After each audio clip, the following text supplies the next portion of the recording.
decided to come over to the knob again. Just for one more view.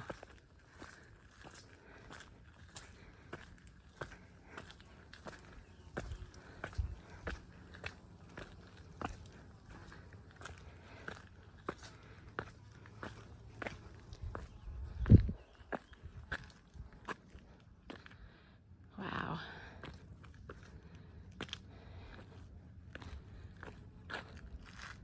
It's incredible.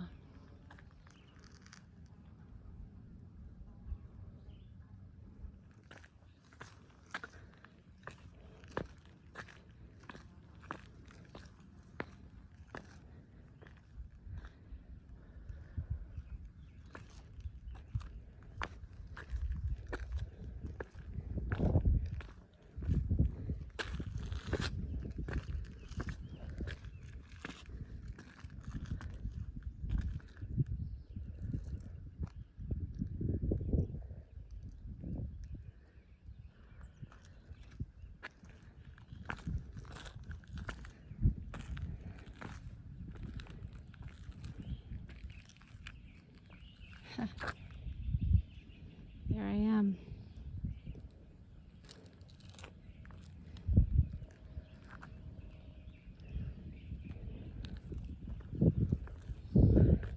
On the edge of the world, or so it seems.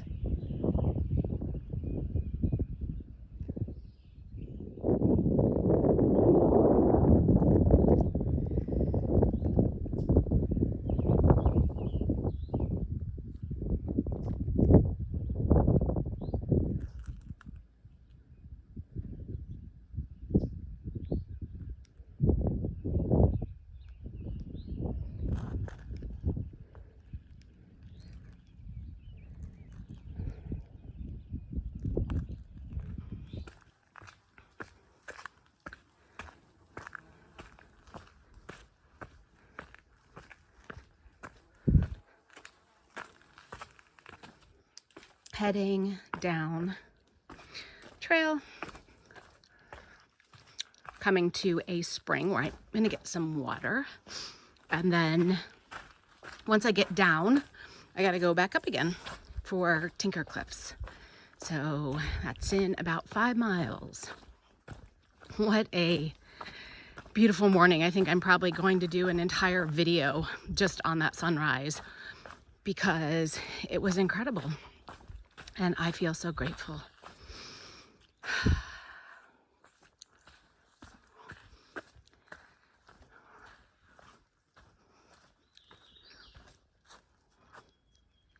I remember a few years ago camping to the north of McAfee down here at this campsite and then hiking up in the morning for sunrise and running back down. I can't imagine running back down this morning with my knees feeling the way that they are. Oh my gosh. But my pack is light.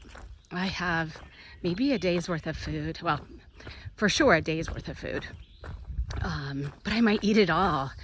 I am so hungry all the time.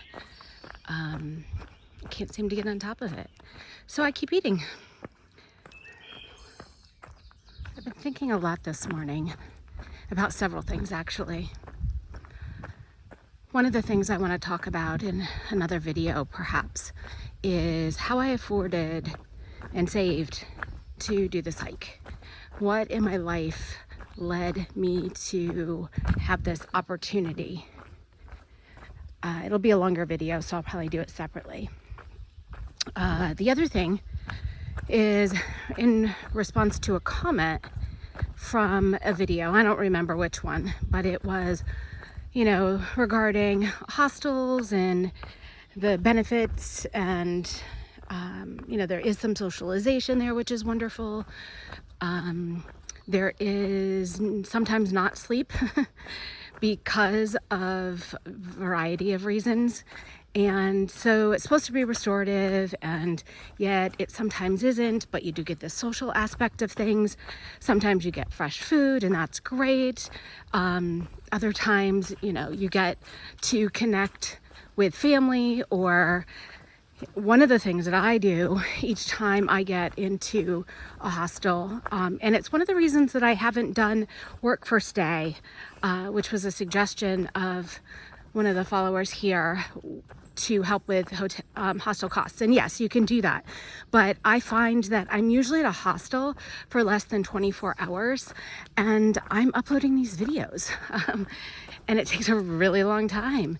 And so because I'm trying to upload videos, do laundry, get a shuttle into town, which is sometimes, 30 minutes or so. Plus you wait for everyone that's in the shuttle to do their shopping. And then, 15, 20, 30 minutes back to the hostel, cleaning out all my gear. I have to not only do laundry, but do all my dishes and make sure everything is clean. I need to download new maps and update iCloud stuff, and the list goes on. So yes, hostels are in some ways a place of restoring. In other ways, they're not. And that's just life. Today's sunrise is gorgeous. Oh my gosh. And if all I ever showed you was sunrises, think, wow, this is just an amazing journey. But there's the flip side, the other side of the coin. And that is, I don't really want to hike 15 miles today. I'll see some beautiful views and I'm really looking forward to that. But my body is tired and sore. Every step I feel my knees, and my right ankle has been bothering me, and I'm kind of nervous that might delay my mileage and maybe cause problems down the road. There's a lot that goes on every day, and a lot of it is great and a lot of it is not so great, and some of it is just meh. But that is as it is really with everything.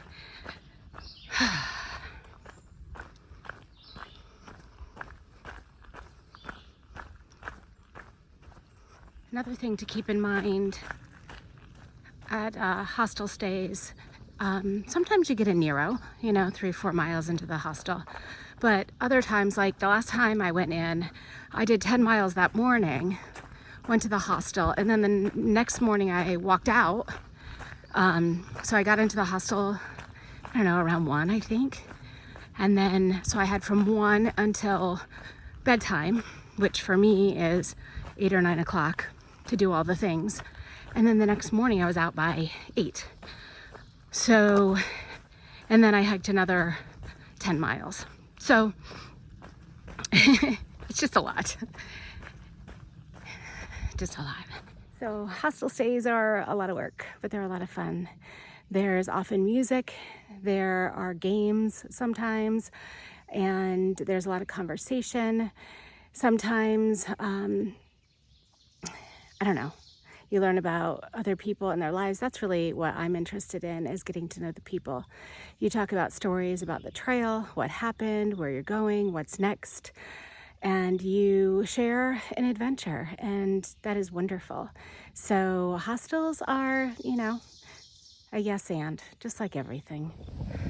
Coming through to some infamous rocks along the trail. These giant rocks remind me of home.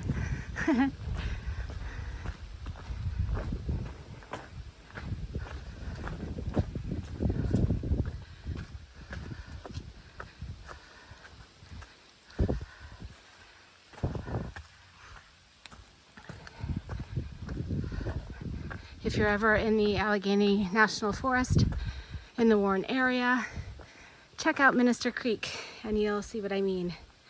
Okay, this looks like a scramble. Gotta put the phone down. Yep. Need to use my hands on this one. But first, look at that view.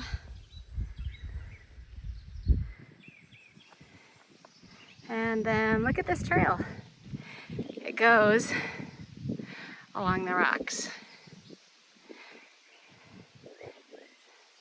And then up some steps. The cool thing was when I was up this morning, I could see these towers from the mountaintop, and now I see them again on that ridge. Oh my, I remember this climb. It goes up and up and up and up into the woods. You can't really see it, but the path, there's one that goes off to the right, which that would be great, but no, you get to go up. Tinker Cliffs, 1.3 miles. And then here are the blackberries, and yes, yes, yes, yes. That is what I have been smelling these last few days, and they're everywhere. Mushrooms. I haven't seen mushrooms very much. Oops. I think I took a video of the chicks, the little baby chickens this morning. At least maybe you heard them in the background. So there is a thru-hiker, I think he's a thru-hiker, trail named Lucky, and he's carrying around baby chickens in his pocket. And he has chicken food with him. And it's interesting, they actually follow him around and come to him when he calls them and stuff like that. And I don't know enough about it to even have an opinion.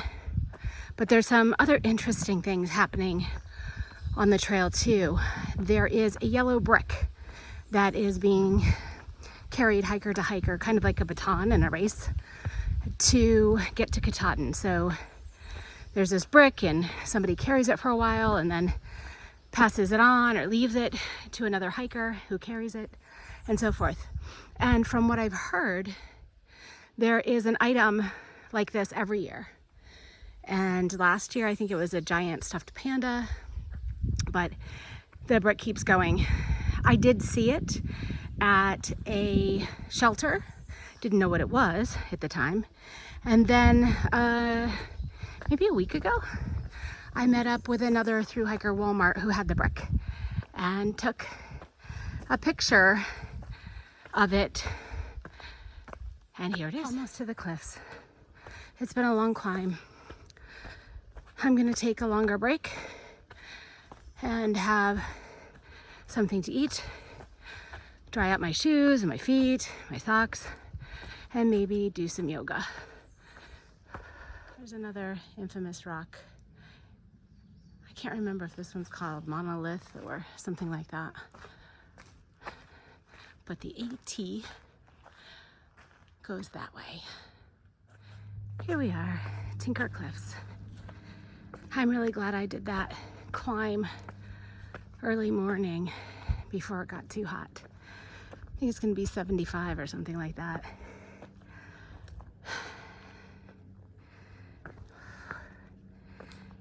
And again, I get this all to myself. Incredible.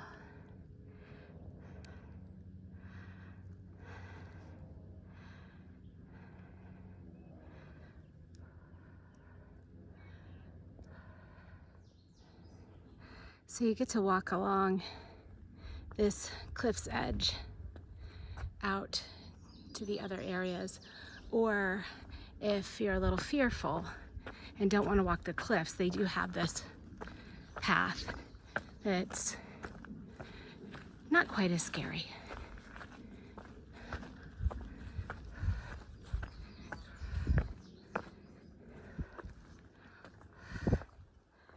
It's quite a long way down.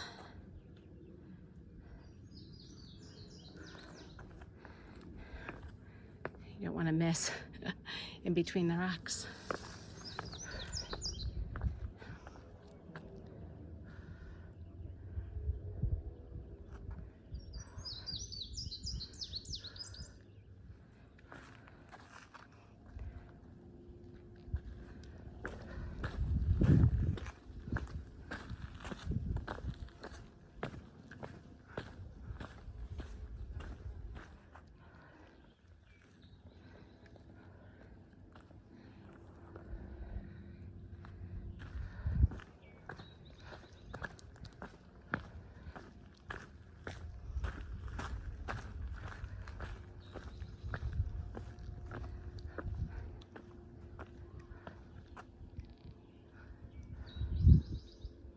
I think I found my lunch spot.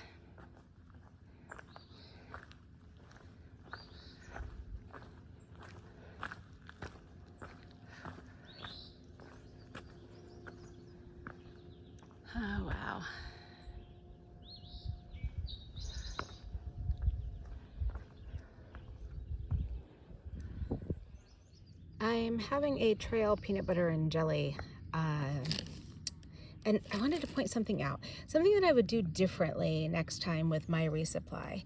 So what I was hoping with this particular snack mix that I brought, not snack mix, fruit mix, is that I'd be able to separate out the different fruits. So it has figs, apricots, cherries, and strawberries. And so that way I could have strawberry with peanut butter, or cherry with peanut butter, or figs with almond butter. You know, I could mix it up. But the issue is that, you don't want to look at that sandwich. Let's look at this while I talk. So the issue is that all the fruits kind of taste the same because they were packaged together. And so it's not really working.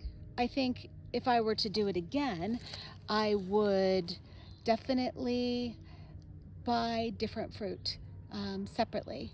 And then what I was worried with was that I would get sick of having, you know, like apricots for a week or strawberries for a week. But I actually think that would be better because right now I feel like I eat the same thing all the time because it's all mixed in and it tastes the same. The other thing I've started doing recently is I've been putting the fruit in some water at night and kind of hydrating it up, and it's been better. Another thing I thought I would share with you while I'm resting is the items I picked up at the gas station for resupply. These are things I wouldn't normally buy, although I do like the RX bars generally because they have very few ingredients. They're not my favorite, and specifically these have oats in them, and so I have oatmeal for breakfast and I don't need oats in all of my bars. Same with the Clif bars. They have oats in them. So most of you know I try to do a variety of things on trail, and I try to steer clear of repetition of things. And since I have oatmeal for breakfast, I try not to have oats in my bars. And since I have almond based bars, I try to usually have peanut butter. And since I have peanut butter in things, I don't choose like the peanut butter flavors for ingredients. This, however, was the only flavor available, and I've never had this before, I'll let you know. And the other reason I stay away from Clif bars is because they're soy, and I don't do soy for the most part, just for genetic modification and all of that kind of stuff. So I stay away from Clif bars, but I'm really looking for protein here, and both of them have 10 grams, I think. Yeah, 10 grams of protein. So those are two of the things I picked up at the gas station.